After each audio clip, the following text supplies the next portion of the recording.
Hey, this is Wileen Benson, and you are on the Daily Gratitude Call, where we start every day in gratitude. Gratitude is the highest energy state that we can be in.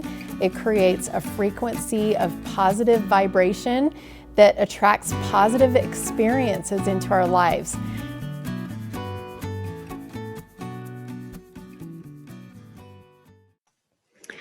Hey everybody, this is Wileen Benson. This is our Daily Gratitude Call. I want to welcome everybody. Thank you for those who are here live, helping us create this wonderful podcast. And also those who are listening to the podcast, we just want to give you a special welcome as well. I encourage you to grab some paper and pen and do this along with us. Be here live, even if you weren't here at 7 a.m. Just act as if you were live and participate fully. You'll get a lot out of it. You'll get more out of it than if you're just listening. So thank you. It's just been a wonderful morning already, as everybody's been sharing their pieces of gratitude and just feeling a lot of connection here. Everybody's just aware of each other. We here on the live call especially get to know each other really well as there's shares, and it's almost like we, feel like we can put ourselves in other people's shoes and be able to experience, it's like the scripture that talks about mourning with those who mourn, and I would say laughing with those who laugh too. All of those things get to happen here on the live call. And I know you in the podcast, because I almost always share the person's name that's speaking, you all get to know each other. You get to know those here that are here on the live call as well. And so even if you're not here, you are very much a part of what we create here. So I just want you to know that if you're not here live, that we feel your spirit just as we do here on the live call. For today, several mentions to ego throughout. In fact, there are even still some stuff going on in the chat right now about the ego. I had written the word ego before all that chat stuff started happening, so I know it's the right subject.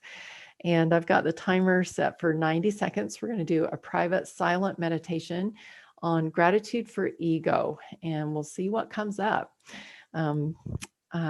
That's all I'm going to say. So 90 seconds, private silent meditation, gratitude for ego. Just write down whatever inspiration comes to you. Begin.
All right. I got to finish this thought here. Okay.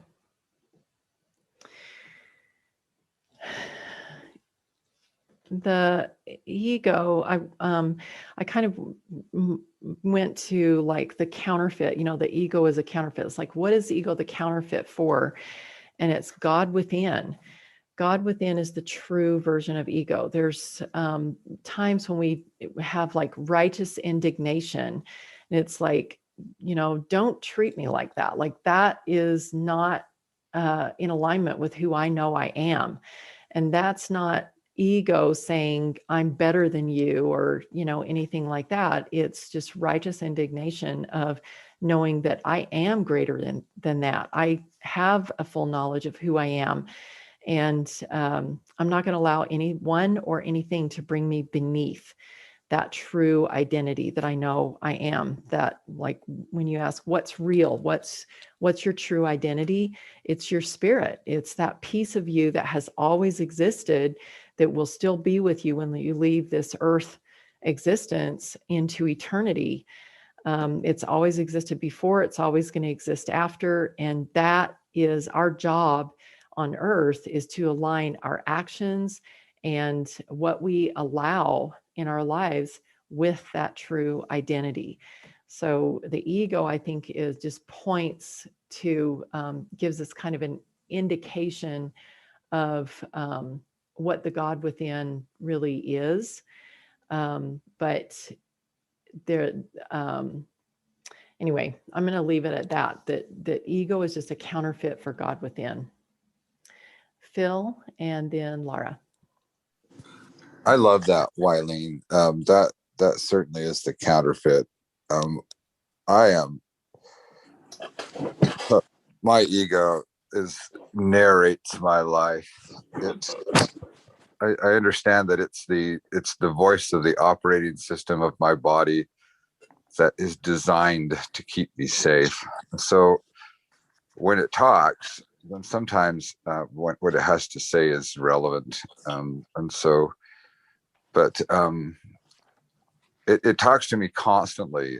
In fact, sometimes I listen to it so much that I don't even listen to what other people are saying, because I'm too busy listening to the opinions and the narration going on in my own mind. Mm. And it's interesting, because when I really discovered what the ego was and how to differentiate it from what the truth was, it really changed my life. It really brought peace to my life, to understand that my ego just doesn't know. It only has the experiences of life, and usually it starts with something like, well, what about ...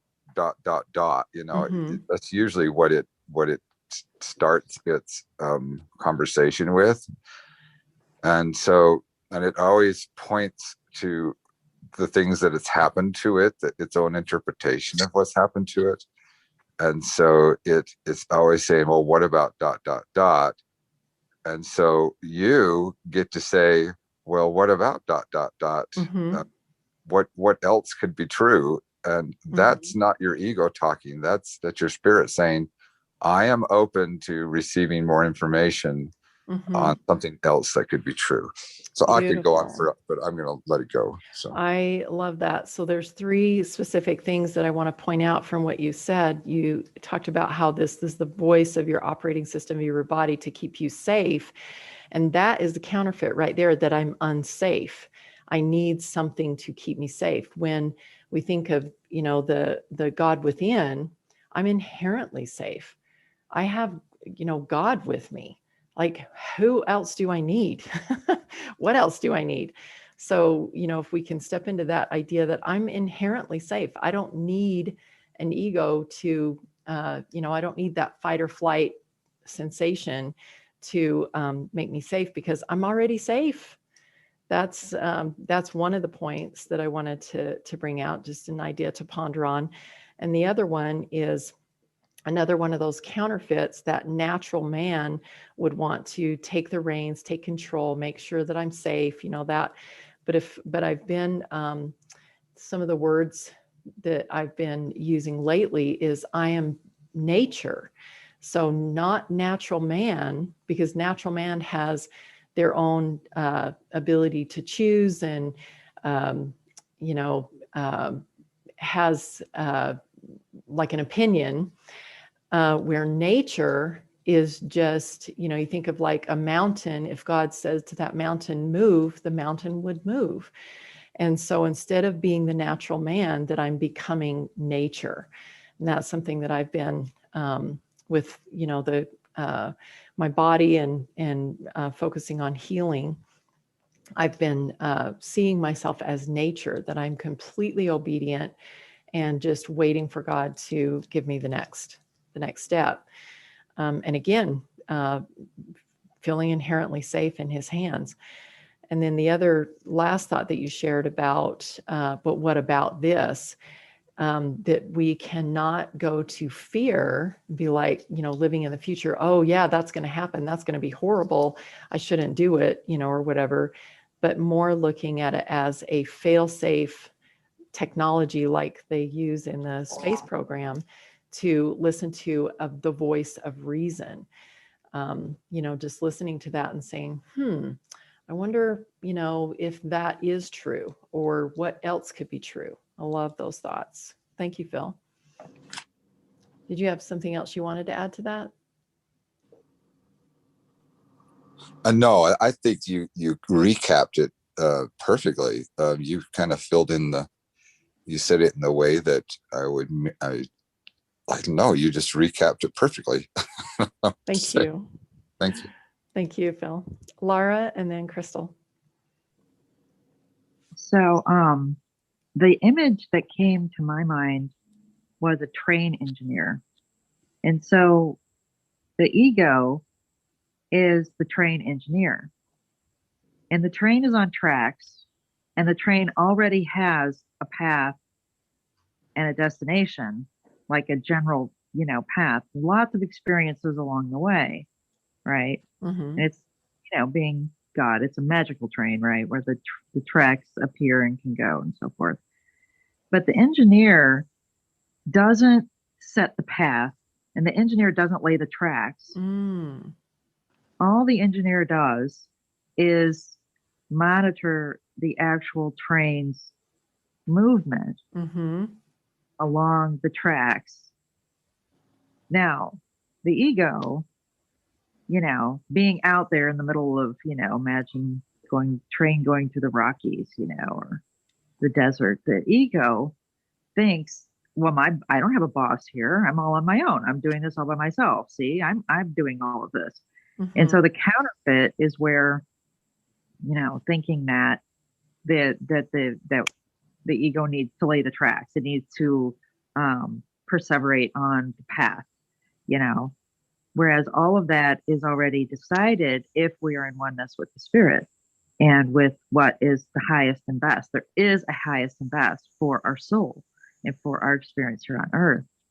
And that is the perfect lay of that track and the perfect destination, right? The ego can also get distracted by all the things going along on the left and the right, and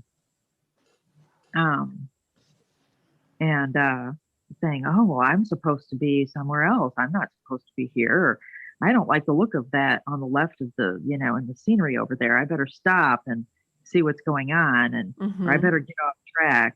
So anyway, that was the image that came to me, that in its proper place, the ego is just a very comfortable, peaceful manager of the system.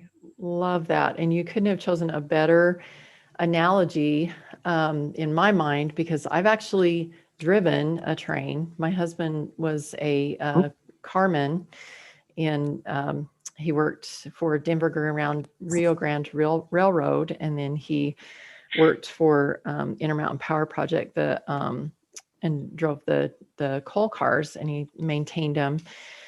And I was over visiting him one day, and he let me drive the train with our older daughter, let her drive the train. And I can tell you, I am not like the expert. The train was, he was guiding me every step of the way, telling me what to do. And I was basically just like, I moved one lever. That was my whole job, was to move one lever and then pull the brake and then move the lever back to back the train up to put it back where it was. And I blew the horn. And I mean, I got to drive a train, but it was not me. Like, all I was just, I just had awareness, of what's going on. And I can just imagine if a train was going like 50 miles an hour, I don't know, 30 miles an hour, probably more like 30 miles an hour, that you have to keep your, awareness of what's going on. But it would be catastrophic if you just decided to pull the brake and turn a corner right there. The whole train would derail.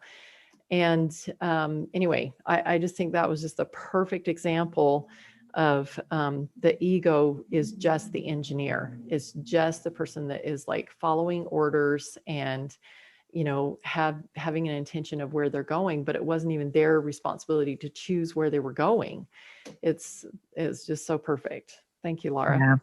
Yeah, that was totally inspired too. It wasn't me. Yeah. Just make that clear. Awesome. Thank you. Crystal and then Mary.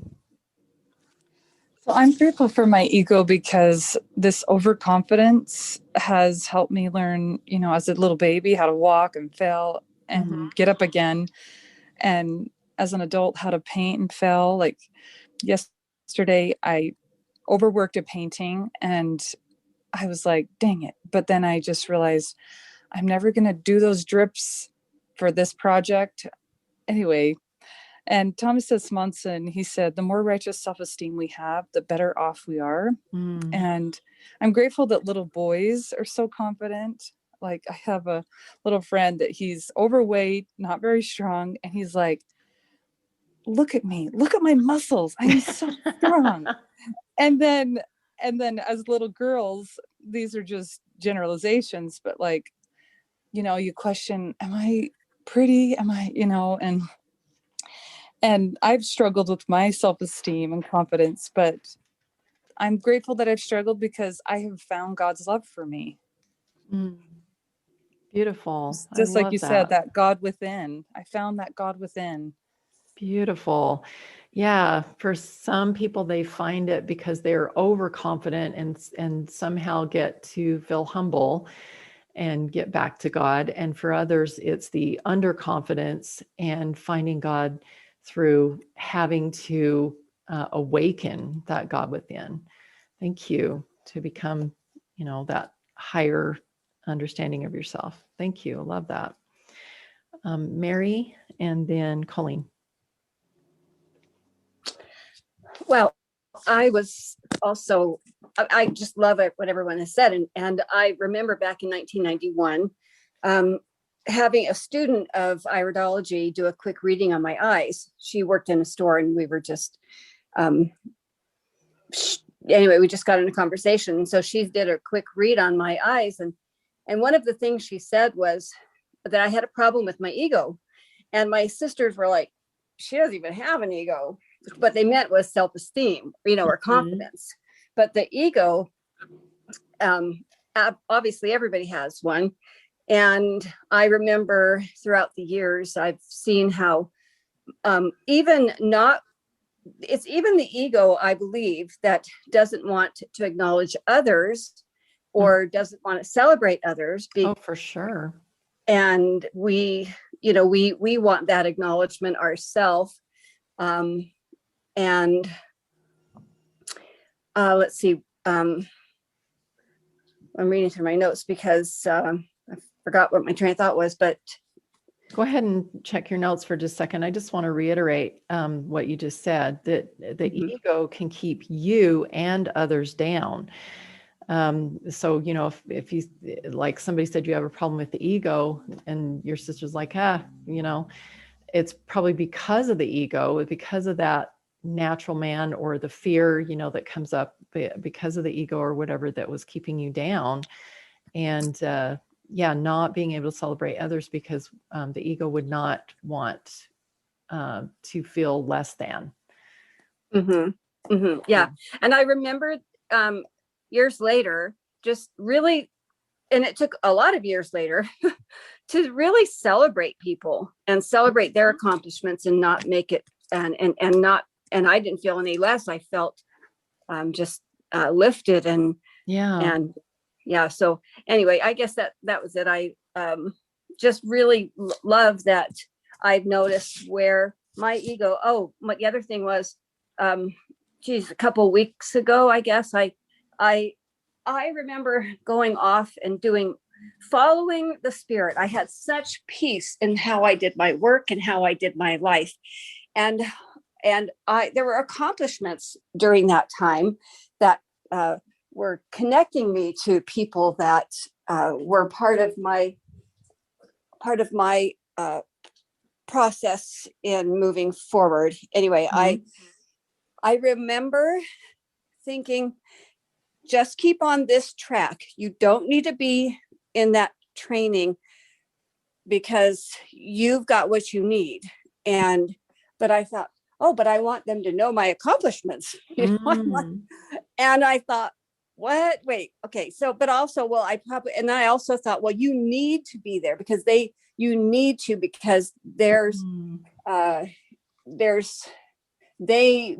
know because that's what you're supposed to do. But no, that's according to man. So I went ahead and did it. And ever since, there's been an off. It's just been life, like the cogs in the wheels were just a little bit off.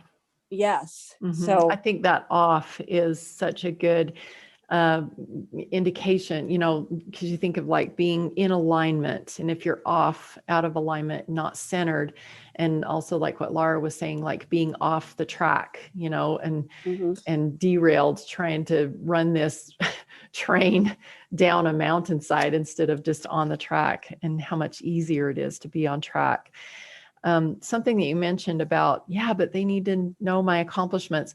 There are counterfeits for everything. There's a good reason to stay in that training because you can bring your accomplishments to the table and help others, lift others. That's where charity comes in. That's God within. So I think charity is probably, a little bit the opposite of ego too, that we're, celebrating others. Like I mentioned before, mourn with those who mourn, laugh with those who laugh, and celebrate with those who are celebrating.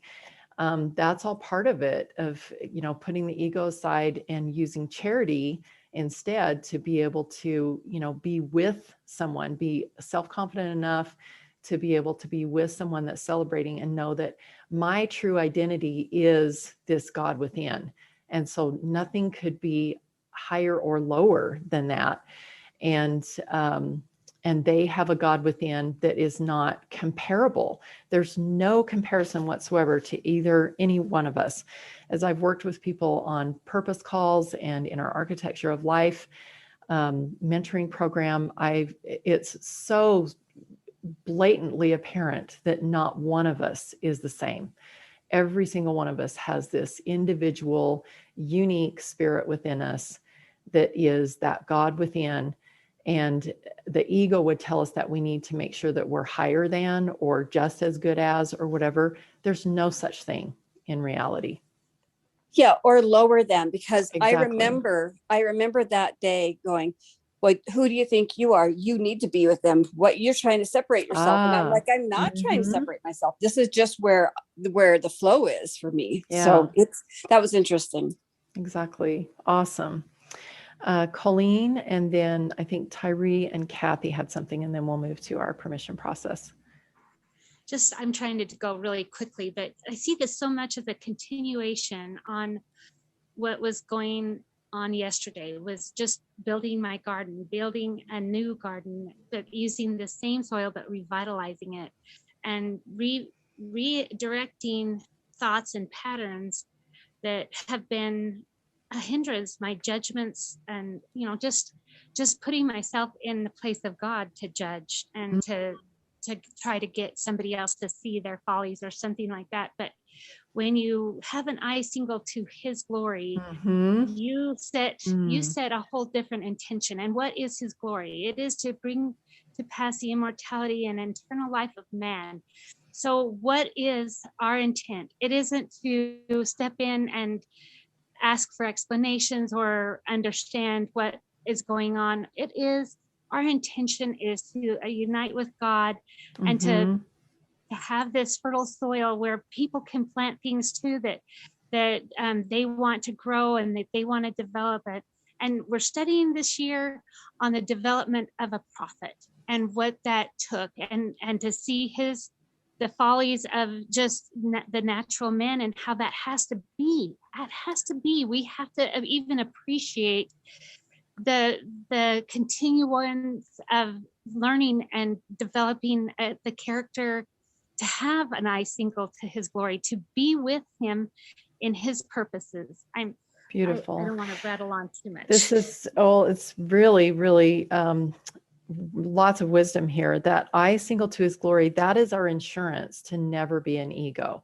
If we always have our eye single to his glory, basically what we're doing is anything that we do is to help him fulfill his purpose. You cannot have an ego if you're doing that.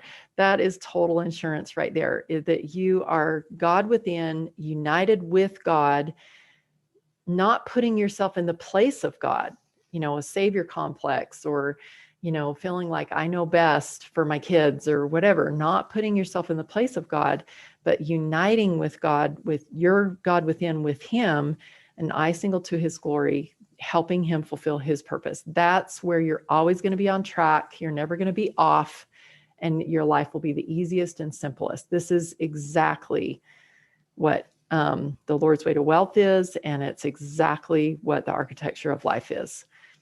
Thank you, Colleen. Wonderful thoughts. Tyree, if you still have something, and Kathy. I had a question for a lady that I was on a call with, and instead of helping me answer the question, then she realized that I had a block, and so she helped me go through a breakthrough process. And I realized that a lot of my like you were talking about how we are inherently safe. Mm-hmm. I have realized that a lot of my motivating thoughts and actions has all been around safety, because since a child, I believed that I wasn't safe. And even as a mother, a lot of my motivation has been like even wanting, like, I know that land is in alignment with me and having a garden and all of those things. But I think one of the biggest whys for me wanting land is because I want a safe place for my children to play.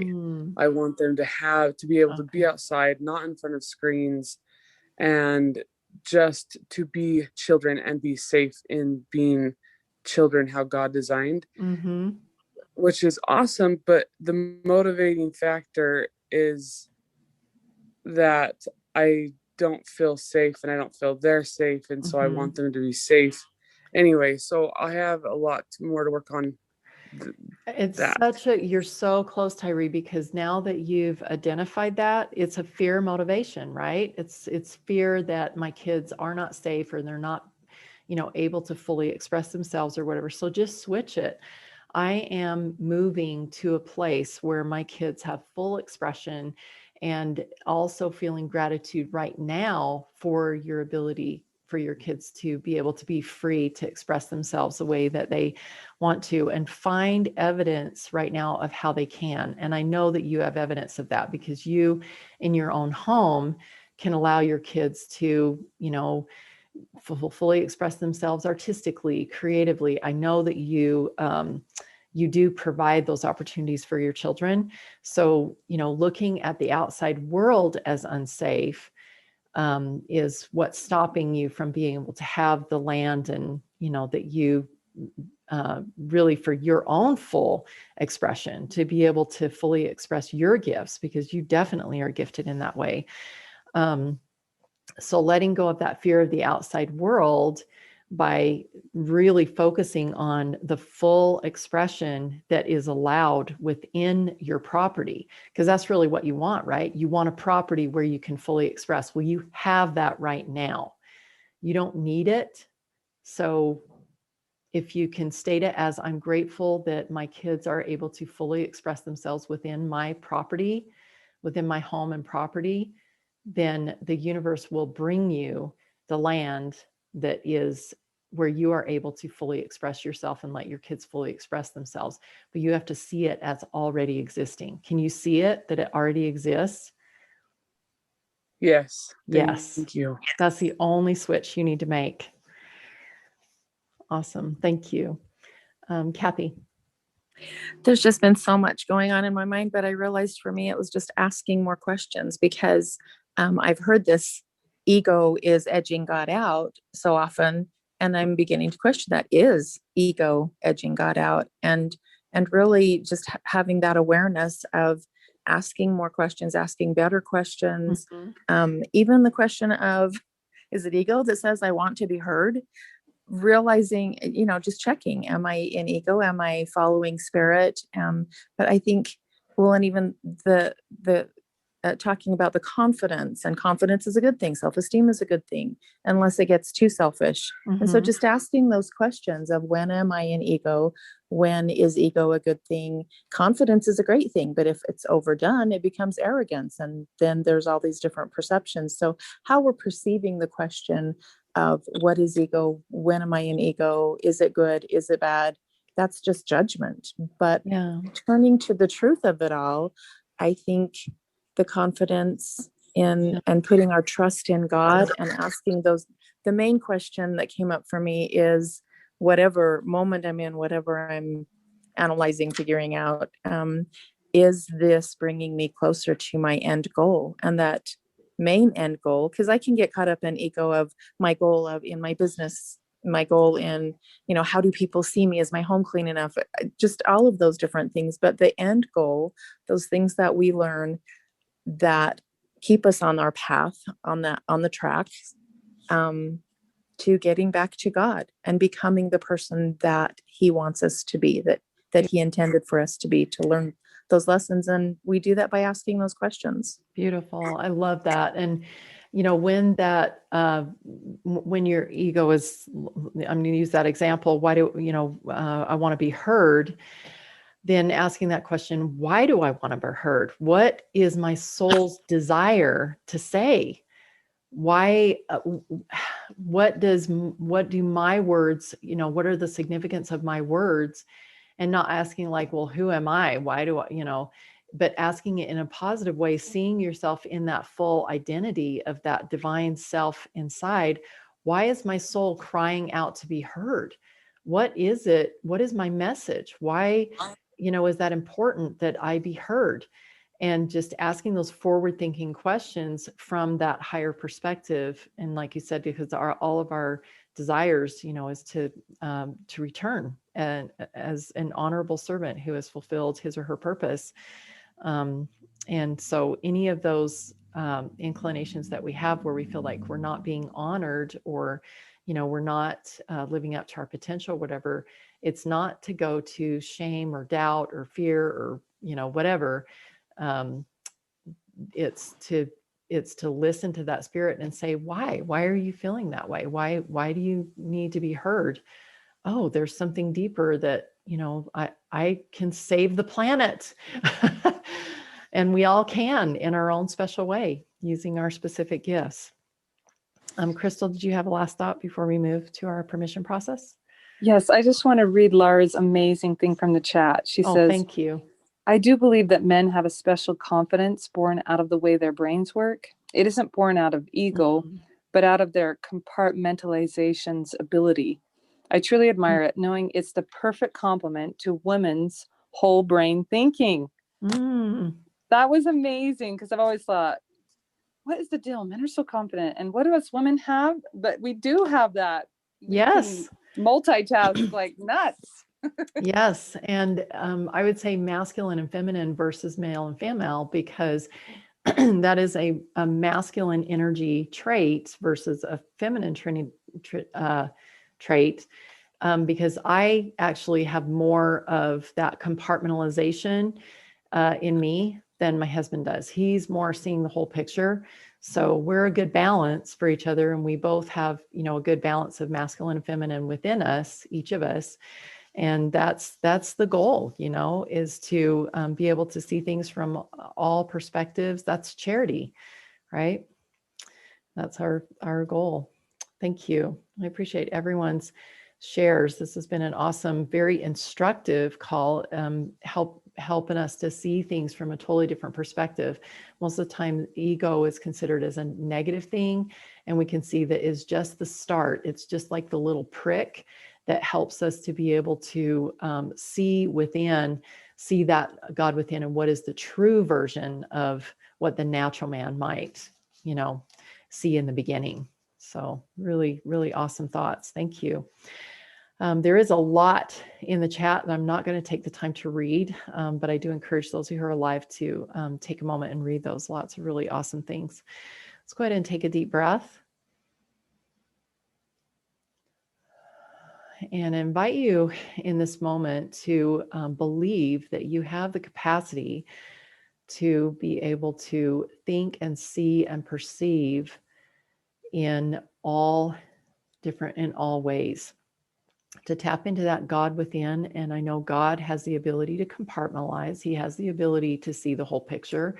He has the ability to see from a higher perspective, from an eternal perspective, and from the minutely tiny granular perspective of the single person's day and the things that they're struggling with.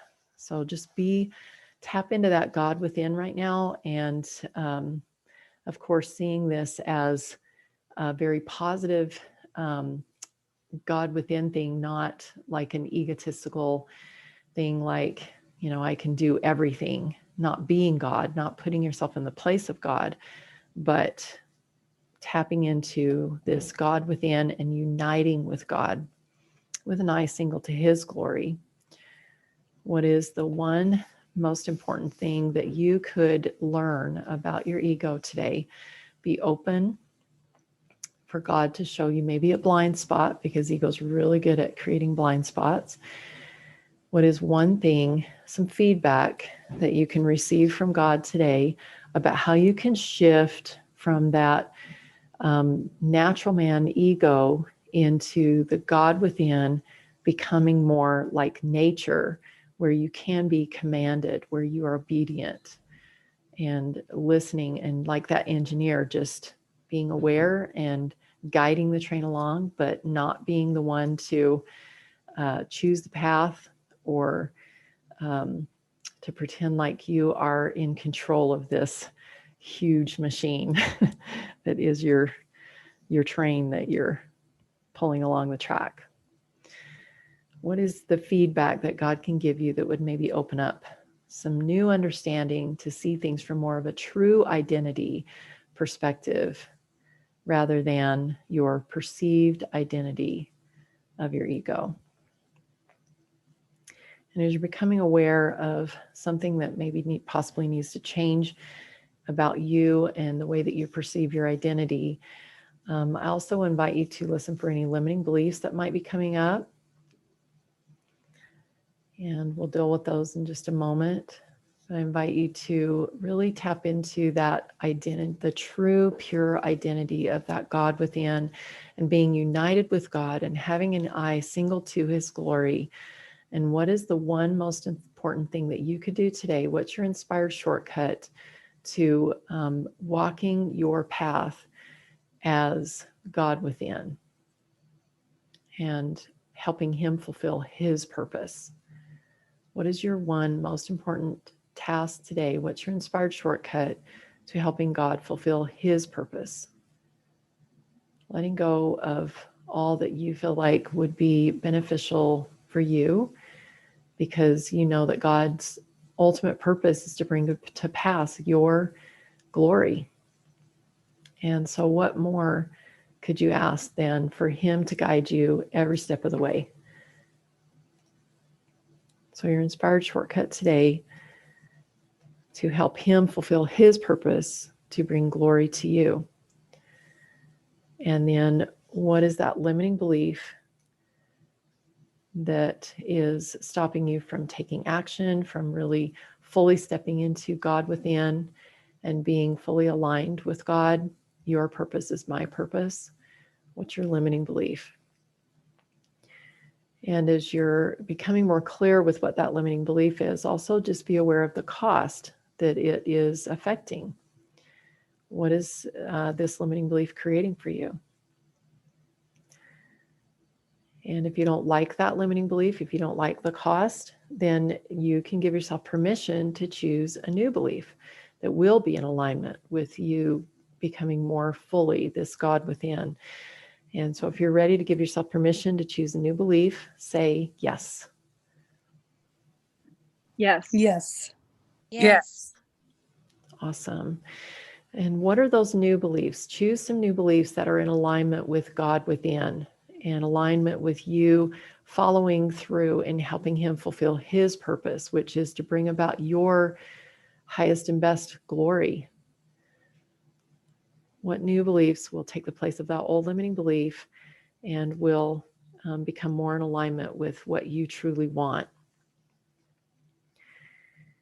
And as you get those new beliefs down, 2 or 3 new beliefs, I invite you to take a deep breath and just really bring those new beliefs into this God within, and in fact, I invite you to even stand up and take one step forward, and love for yourself, love for this person that you are, this true identity. Step into your true identity. In the past, you've been maybe a little bit off. I invite you to take one step. That's all it was just one step, and step into the light of that. It's like a spotlight coming down from heaven where you are stepping into unity with God. My will is your will. And just being ready and willing and open every single moment to listen to, what is my next step? What is the most important thing for me to be doing today? What's my inspired shortcut today? And just being the engineer, but not, and knowing that you're not the one that has set the path or has created the destination, but you are definitely in charge of making those choices that are going to keep you on the track and to keep yourself in that true identity with God as your partner.